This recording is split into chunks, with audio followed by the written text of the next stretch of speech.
بسم اللہ الرحمن الرحیم۔ السلام علیکم دوستو، عزت اور شہرت کبھی خریدی نہیں جا سکتی، یہ ہمیشہ کمائی جاتی ہے اپنے اچھے اخلاق اور خدمات سے۔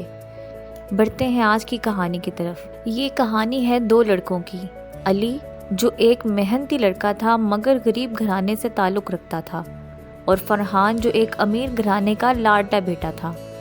دونوں ایک ہی گاؤں میں رہتے تھے اور ایک ہی اسکول میں پڑھنے جاتے، لیکن ان دونوں کا زندگی کو دیکھنے کا نظریہ بالکل الگ تھا۔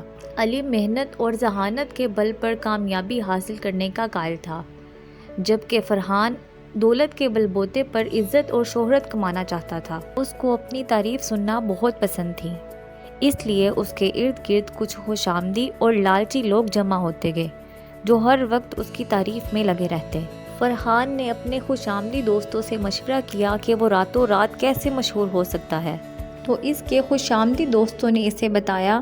اسی سال علی نے اسکول کے اینول فنکشن پر تعلیم کی اہمیت پر شاندار تقریر کی، جس پر اس کے تمام اساتذہ خوش ہوئے اور اس کی بہت تعریف کی۔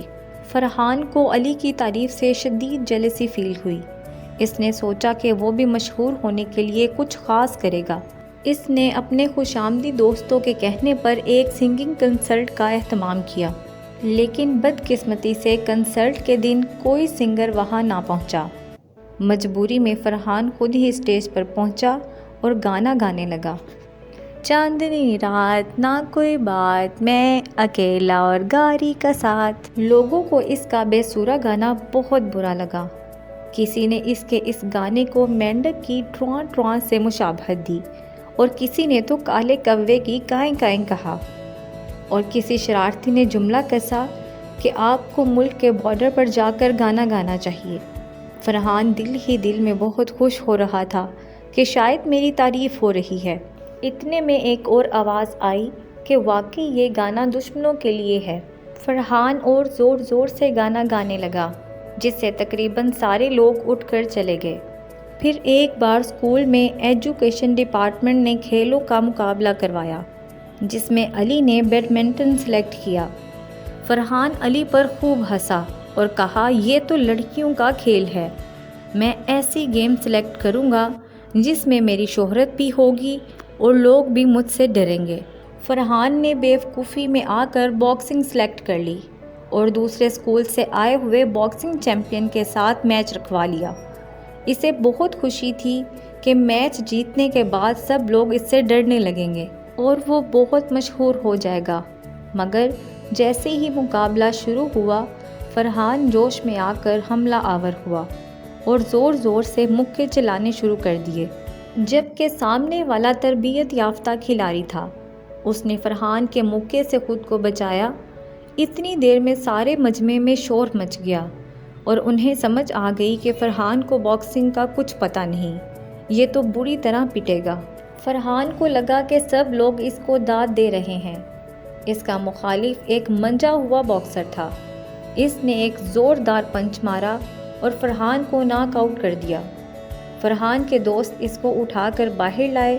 فرسٹ ایڈ کے بعد ہوش آنے پر اس کو پتہ چلا کہ علی نے ایک سخت مقابلے کے بعد میچ جیت لیا ہے اور ٹرافی حاصل کر لی ہے۔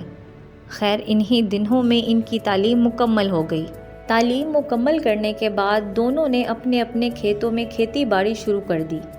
چونکہ فرحان کے پاس زیادہ زمین تھی اور وہ سمجھ رہا تھا کہ اب میں علی سے آگے نکل جاؤں گا، اب یہ میرا مقابلہ نہیں کر سکتا۔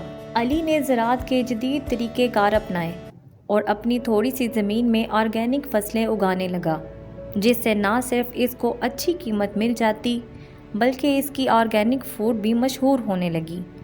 اس کے ساتھ ساتھ وہ دوسرے کسانوں کو بھی آرگینک فوڈ اگانے کی تربیت دینے لگا۔ اب فرحان کو سمجھ آ گئی کہ وہ غلطی پر تھا، اس نے بلا وجہ علی سے مقابلہ بنا رکھا تھا۔ فرحان ایک دن علی کے کھیتوں میں چلا گیا اور علی سے دوستی کا ہاتھ بڑھایا۔ اب فرحان اور علی اچھے دوست ہیں۔ اب علی کے مشوروں سے فرحان کو بھی فائدہ ہو رہا ہے۔ دوستو، حسد بہت بری چیز ہے اور عزت ہمیشہ اچھے اخلاق اور دوسروں کی خدمت سے کمائی جاتی ہے۔ عزت اور شہرت کو پیسے سے خریدا نہیں جا سکتا۔ ایسی نصیحت آموز کہانیاں اور واقعات سننے کے لیے ہمارے چینل کو لائک اور سبسکرائب کریں۔ اللہ حافظ۔